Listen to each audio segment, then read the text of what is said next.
Seconda puntata di Fede perché no dell'Avvento, chiamiamola così, siamo sempre in compagnia di Don Ettore Mannati, che ringrazio per essersi collegato. Buonasera Don Ettore.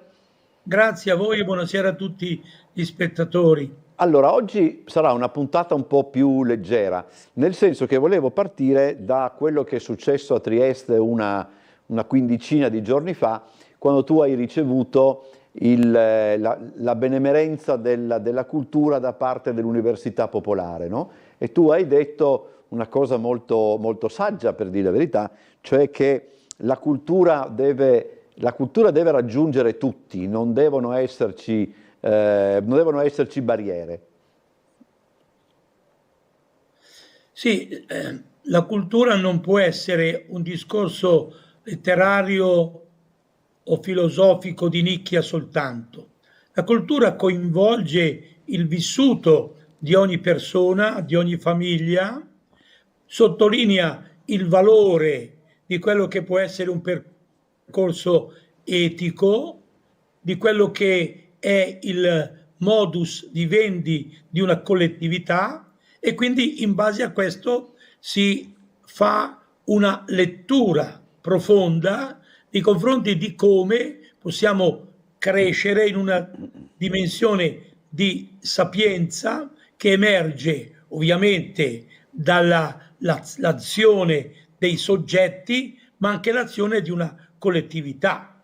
La cultura è la percezione, ad esempio, per noi italiani, di quello che è stato l'origine della nostra letteratura, per esempio il dolce stil novo, per arrivare poi a Cavalcanti, a Dante e poi giù giù giù fino ad arrivare, non so, al Manzoni nel 1800, poi nel secolo appena scorso, nel 1900, Ignazio Silone, e oggi come oggi anche la Tamaro e anche Magris, cioè le persone che costituiscono un momento pensoso e offrono alla collettività una, diciamo, riflessione. Penso a Danebio Blu, penso a Dove ti porta il cuore, penso a appunto il discorso di qualsiasi, diciamo, persona che si pone a far conoscere un aspetto della società, della cultura o addirittura anche di un evento. Ecco, la cultura deve partire dalla base.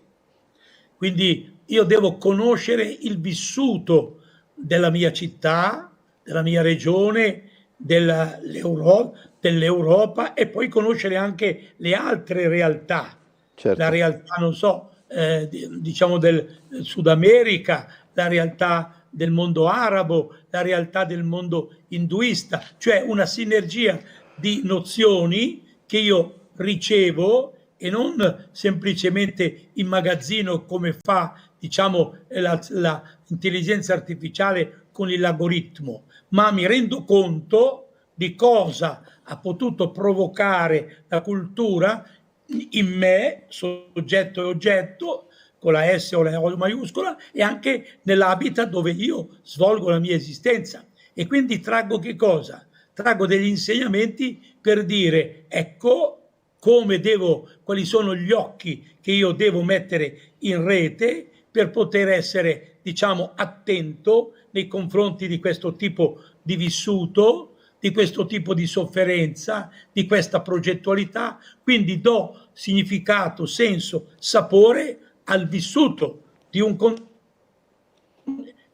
contesto storico-sociale. La cultura deve partire dal basso, non può essere una realtà veramente di nicchia. Ti faccio un'ultimissima domanda, rapida, ti chiedo la risposta. Ti saresti mai aspettato un afflato così importante per la scomparsa della Vanoni? Guarda, io la Vanoni l'ho sempre seguita perché portava avanti le canzoni del dialetto milanese, sì. quindi del dialetto delle mie origini, l'ho sempre seguita. La Vanoni in Lombardia è sempre stata tanto amata. Perché?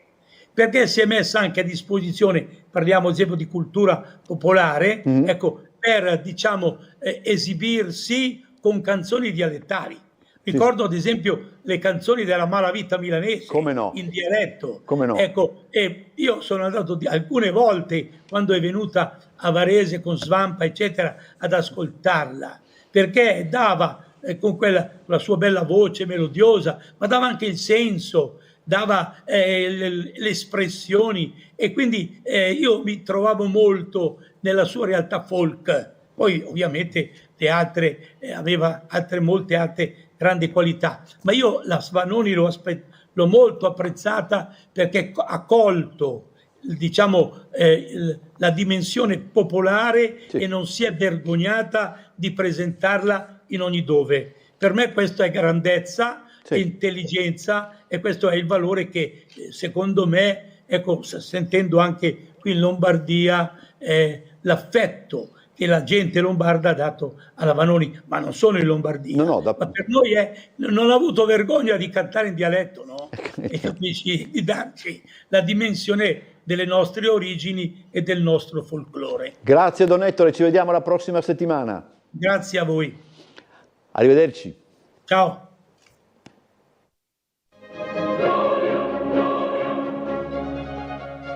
Gloria, gloria.